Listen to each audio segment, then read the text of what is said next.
Ranawat diet में आपका स्वागत है। जय श्री रामकृष्ण। आज आपको बता रहा हूँ प्रतिभाशाली लड़का क्यों तनाव में रहने लगा और उसके लिए सीबीटी थेरेपी किस प्रकार से काम आती है और वो प्रतिभाशाली लड़का कैसे तनाव में आया और उसका तनाव कैसे दूर हुआ। ये आज आपको एक सीबीटी थेरेपी के तहत मैं बताऊंगा। ये मनोविज्ञान जो शिक्षा मनोविज्ञान है उसके अंदर उन लोगों को पढ़ाया सिखाया जाता है, पर आम आदमी को इसके बारे में पता नहीं होता है। तो मैं आज आपको वो बता रहा हूँ कि जो लड़के होशियार होते हैं, पढ़ने में तेज तर्रार होते हैं, उनकी कोई गलतियां नहीं होती है, फिर भी वो तनाव में आ जाते हैं, जिसके कारण निवारण और सब मैं बताऊंगा। देखते रहिए इस वीडियो में अंत तक। आप अगर मेरे चैनल पे नए हैं, चैनल सब्सक्राइब करें, वीडियो लाइक करें, अधिक से अधिक शेयर करें। मैं डॉक्टर अविनाश सिंह राणावत, साइकोलॉजिस्ट और डाइटिशियन, आज आपको बता रहा हूं सीबीटी थेरेपी जो बच्चों को दी जाती है, जिसमें बच्चों के तनाव होते हैं वो दूर हो जाते हैं।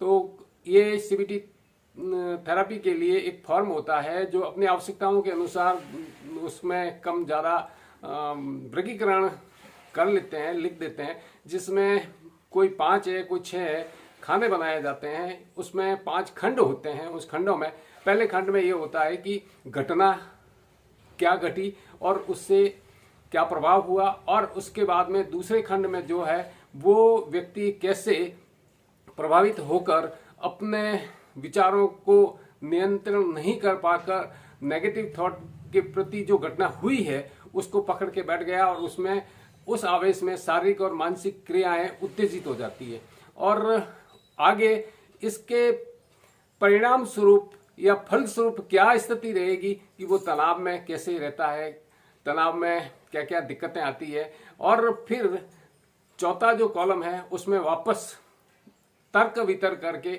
निवारण बताया ढूंढा जाता है कि इसमें सही पक्ष कौन था, गलत पक्ष कैसे था। और फिर 5वें में वो सोच स्पष्ट हो जाती है और नया जीवन, नई सोच शुरू कर देता है। और 6ठे के अंदर ये स्थिति बनती है कि व्यक्ति में ये देखा जाता है कि अब उसका स्थिति किस रूप में है, उसकी जीवन शैली में क्या क्या बदलाव आए हैं वो परखे जाते हैं। तो अभी आप ये देखेंगे, इसके ऊपर समझेंगे, सुनेंगे कि एक लड़का है, उसको तनाव में रहने से हमेशा वो खोया भी रहता था और किसी लड़कों से जितनी बातें करनी थी वो नहीं कर पा रहा था। तो उसके साथ में पूरा अनुसंधान हुआ जिसमें पता चला कि प्रतिभाशाली जो लड़का था उसकी कोई गलती नहीं थी। जब उसकी गलती नहीं थी तो उसको पीट दिया गया और पीटने से वो खिन्न हो गया, उदास हो गया, निराश हो गया। अब उस अध्यापक के प्रति वो किसी को खोल के बोल नहीं पाया जिस अध्यापक ने उसको पीटा था। घर में बोल नहीं पाया। लड़का प्रतिभाशाली होने से कभी मार नहीं खाता था, इसलिए जब उसका कोई दोष नहीं था और उसको प्रताड़ना मिल गई तो साथी लड़के थे वो चिढ़ाने लग गए। जब चिढ़ाने लग गए तो वो खोया खोया रहने लग गया। उसे घर में आके ये कभी नहीं बताया, पर घर में रोटी अपेक्षा से ज्यादा खाता। कभी कभी उल्टा भी हो सकता है, रोटी कम भी खाने शुरू कर देते हैं लोग। तो तनाव की वजह से वो रोटी ज्यादा खाने लग गया, पर पढ़ाई में उसका मन नहीं लग रहा था और अंदर ही अंदर घुट रहा था कि इन अध्यापक से मैं बदला कैसे लूं और किस प्रकार से उन्होंने मुझे प्रताड़ित किया, मैं वापस प्रताड़ित करूं। ये अंदर अंदर घुट रहा है पर कह नहीं पा रहा था। स्थिति ये हुई कि ये जांच के पर पता चला कि गुरुजी ने क्यों पीटा था। तो जब गुरुजी के लिए इसका निवारण ढूंढा गया तो गुरुजी खुद भी उस रोज थोड़े तनाव में थे और एक लड़का शरारती था, समय पे काम नहीं कर रहा था, तो घरेलू परेशानी तो उनके पास में थी और उस एक लड़के की जो जांच कर रहे थे वो समय पे काम नहीं कर पा रहा था। जब वो काम नहीं कर पा रहा था तो उसमें उस लड़के के ऊपर उन्होंने थोड़ा गुस्सा उतार लिया। जो ही आगे दूसरे इस प्रतिभाशाली लड़के का नंबर आया तो वो नियंत्रण नहीं रख पाए थे अपने विचारों पे और इससे भी एक आध डंडे मार दिए गए थे, पिटाई हो गई थी। तो निश्चित है लड़का इस प्रकार से पीड़ित हो गया। तो उस लड़के को समझा दिया गया कि बेटे ये जो एक त्रुटि थी, एक भूल थी, एक उत्तेजना थी, उस पर काबू नहीं रह पाए, इंसान है, गलती हो जाती है।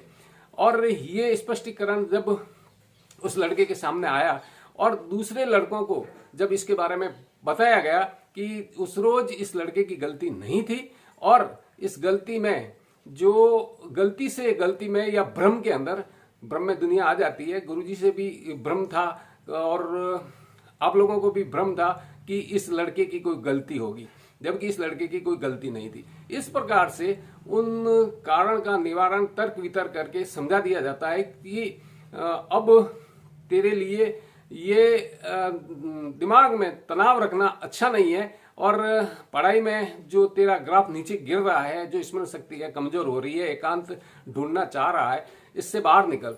तो जब लड़कों के साथ में क्लास में उसे सबके सामने बता दिया गया कि इसकी गलती नहीं थी, गुरुजी ने भी उस चीज को देखा। हाँ, हो सकता है आवेश में कभी दे भी दी हो, तो उनका कोई इंटेंशन ऐसा नहीं था कि इस लड़के को हिंसा दिलाना है, उसको मारना है, पीटना है। गुरु है हमेशा टोकते आए हैं, हो सकता है उनसे भी गलती हो गई, जिसका अर्थ ये नहीं है कि वो दोषी है। इस प्रकार से तीनों अवस्थाओं में गुरुजी को, उस छात्रों को और सभी साथियों को बता दिया गया कि भाई आप इसको चिढ़ाए नहीं, ये गलती नहीं थी, और गलतियां इंसान से होती है, उसका निवारण होता है। तो उस लड़के का जो दिमागी बोझ था वो हल्का हो गया, और वो हल्का होते ही आगे उसे नई सूझ दी गई। रेस्पेक्टफुली गुरु का सम्मान कीजिए, आदर कीजिए। हो सकता है त्रुटियां सबसे होती है, जिसका उद्देश्य ये नहीं होता है कि गुरु आपको मार रहे हैं। गुरु ठीक है, एक वीणा के उस तार की भांति कठोर होते जरूर हैं, पर मधुर झंकार आपके लिए जरूर वो देते हैं। गुरु गलत नहीं होते हैं। नियंत्रण कभी कभार थोड़ी स्पीड तो हर किसी की भी हो जाती है, जिसका अर्थ ये नहीं है कि वो आपके ऊपर कोई एक्सीडेंट कर रहे हैं। और इस प्रकार से सभी लड़कों में ये बात आ गई समझ में कि भाई उस रोज कोई गलती नहीं थी, किसी की गलती नहीं थी, समय था, निकल गया, इसलिए आप कोई तनाव न दें और आप अब इस लड़के को चिढ़ाएंगे नहीं।